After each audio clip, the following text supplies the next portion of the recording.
বকের ভাত ছ ভাত সারিফা মাছ মকর মাছ ছ মাছ পাতা বকের পাত করতা পাতা লতা লতা করতা লতা চলা চলা কালা চলা ভাষা বকের বা মদিনা সকাশা বাসা সদা নন্দে সদা সদা নামাজ নন্দনা কন্যা মকর মান তস্তার জন্য নামাজ জামাত উইগা জগৎ যা মকর মাত জামাত ধরো ধর দর্শন করু ধরু ছাড়ো ছকে ছাড়াও করু ছাড়ো নামাজ নন্দনা কন্যা মকর মান তস্তার জন্য নামাজ ছাড়ো ছকে ছা বর্ষণ করু ছাড়ো কাজ কাকা কা বলগে জ কাজ মিশি মকর মি তালে বসস করছি মিশি দিবা তসকে দিব করবা দিবা চিনি তসকে চিন্তা নস্কনি চিনি খালিক খাকা খা লস্কলি ক খালিক মালিক মকর মা লস্কলি কোন মালিক যিনি তসকে চিদন্ত নস্কনি জিনি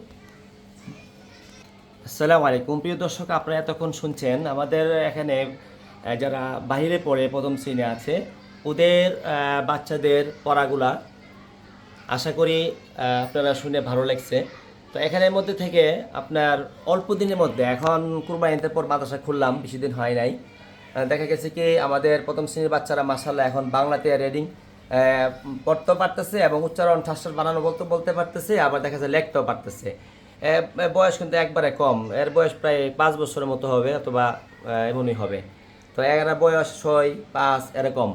আরও বাচ্চারা আছে বাহিরে, তো আমি দেখাই নাই। সাবিকুন নাহার, তুমি পারো নি বাবারে, তুমি মেহেদি লাগাইছো করে? মেহেদি লাগাইও না, হ্যাঁ মেহেদি লাগাও নিষেধ মাদ্রাসার মধ্যে। তো আরও কিছু যদি প্রশ্ন করেন, আপনি কতটুকু আগাইছেন দেখি প্রথম শ্রেণী পড়ায়া।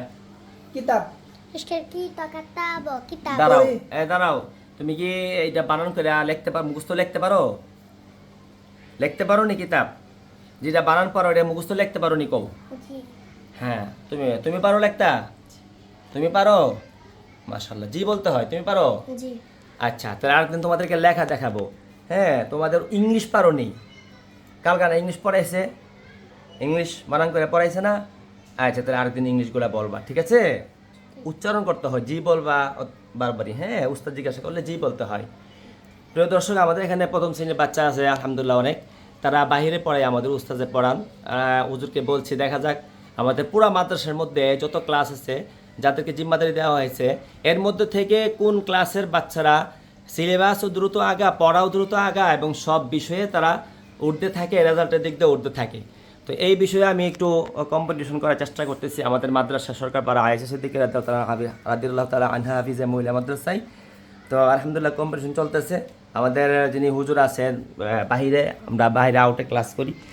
দেখা গেছে কি এদের ছোট বাচ্চারা যারা আছে তারা আমরা এমন ম্যাডাম পাই না নোরানি পড়ানোর মতো, যেন লেখা সুন্দর অথবা উচ্চারণ তেলাওয়াত সুন্দর, খুবই কম পাওয়া যায়। না পাওয়া যাওয়ার কারণে আমাদের বারান্দায় পর্যাপ্ত জায়গা আছে, ওখানে আমরা তাদেরকে বাংলা, অঙ্ক, ইংরেজি এবং কায়দা আম্পার এগুলো পড়াই।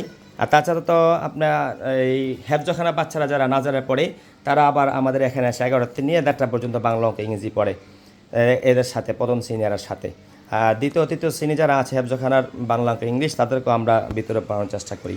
তো কিতাবখানাও আছে আলহামদুলিল্লাহ, হেফজখানা আছে, বালিকা শাখা আছে। আপনারা অবশ্যই আমাদের এখানে ছাত্রী পাঠাবেন অথবা আশা করি আসবেন, যাদের পছন্দ হয় এসে দেখে ভিজিট করে আপনাদের আদরের কন্যা সন্তানকে আমাদের এখানে ইনশাল্লাহ ভর্তি করাতে পারেন। আমাদের প্রতিষ্ঠানে অনেক সুন্দর, ভিতরে আইপিএস আছে, তারপরে ফিল্টার আছে, তাছাড়া পরিবেশটা সুন্দর আছে। আপনাদেরকে দাওয়াত রইল, যারা ভিডিওটা দেখছেন ইনশাল্লাহ আপনাদের আদরের কন্যা সন্তানকে আমাদের এখানে দিতে চাইলে আপনারা নিয়ে আসতে পারেন। এই যে বাচ্চারা বয়স 4.5 বছর, হ্যাঁ, তো দেখা গেছে কি সেও মাশাআল্লাহ প্রত্যেক দিন আসে, মাঝে মাঝে কান্না করে, মাঝে মাঝে হাসে, দেখো। হ্যাঁ ঠিক, আলহামদুলিল্লাহ এরা এই জায়গায় পড়ে আর কি বাহিরে, অর্থাৎ এই মাদ্রাসার ভিতরে হলো ওইটা মহিলা প্রবেশপথ, এটা আমাদের অফিস রুম, এটা আমাদের ভর্তির নিয়ম কানুন। আর এখানে বাইরে ফ্যান আছে। তো এরা বাংলা পড়তেছে এখন আলহামদুলিল্লাহ, আপনাদের দোয়াই। হাতের লেখাও চমৎকার, ওই যে হাতের লেখাগুলো জমা দিয়েছে এখানে, হ্যাঁ। তারপরে আমাদের হুজুরে বারবার প্রশ্ন করতেছে আর উত্তর দিয়েছে, বাচ্চারা পড়তেছে। তো আপনাদের দোয়াই আলহামদুলিল্লাহ আমাদের প্রথম শ্রেণীর বাচ্চারা খুব দ্রুত এগিয়ে যাচ্ছে। আরবিও মাশাআল্লাহ অনেক দূর এগিয়ে যাচ্ছে, বাংলা, আরবি, ইংরেজি সব দিক দিয়ে আমরা চেষ্টা করছি বাচ্চাদেরকে দ্রুত আগানোর জন্য। আর ভিতরে হেফজখানা বিভাগ আর হচ্ছে কিতাব বিভাগ আছে আলহামদুলিল্লাহ, ওনারাও ম্যাডামরা কম্পিটিশনের মতো মানে পড়াশোনার চেষ্টা করতেছে, পড়াশোনা করানোর চেষ্টা করতেছে। আর আপনাদের দোয়াই আমাদের মাদ্রাসায় মৌসুমি ফলও আলহামদুলিল্লাহ আল্লাহ তালা মিলে দিয়েছে, একের পর এক খাচ্ছে। আল্লাহ তালা ছাত্রীদেরকে খাওয়ানোর তৌফিক দান দিয়েছে, মানে যাদের পক্ষ থেকে যাদের পক্ষ থেকে এগুলো আসে ওদের পক্ষ থেকে আমরা খাইয়ে দিই আর কি। আল্লাহর পক্ষ থেকে আমাদেরকে এই ব্যবস্থাটা করে দেন, আল্লাহ কাছে লাখ কোটি শুকরিয়া। আর হচ্ছে আজকেও তাদেরকে আম দেওয়া হয়েছে, আম্রপালি প্রায় 2টা করে আম দেওয়া হয়েছে বাচ্চাদেরকে। আমার এই হুজুরই খাওয়াইছে নিজের উদ্যোগে, নিজের টাকা দিয়ে। মাশাআল্লাহ, এক প্লেট আম সবাইকে বাচ্চা 2টা করে আম দিয়েছে। আর এই হুজুর অনেক মেহনত করেন বাচ্চাদেরকে নিয়ে। আপনাদের সকলের কাছে দোয়া চাই আল্লাহ তাআলা যেন আমাদের প্রতিষ্ঠান কবুল করেন এবং সকল দিনী প্রতিষ্ঠানকে কবুল করেন। আমাদের প্রতিষ্ঠান হচ্ছে সরকারপাড়া আয়েশা সিদ্দিকা রাদিয়াল্লাহু তাআলা আনহা হাফিজা মহিলা মাদ্রাসা, ব্রাহ্মণবাড়িয়া। এটা হচ্ছে দক্ষিণ পটতলা থেকে পূর্ব দিকে। আর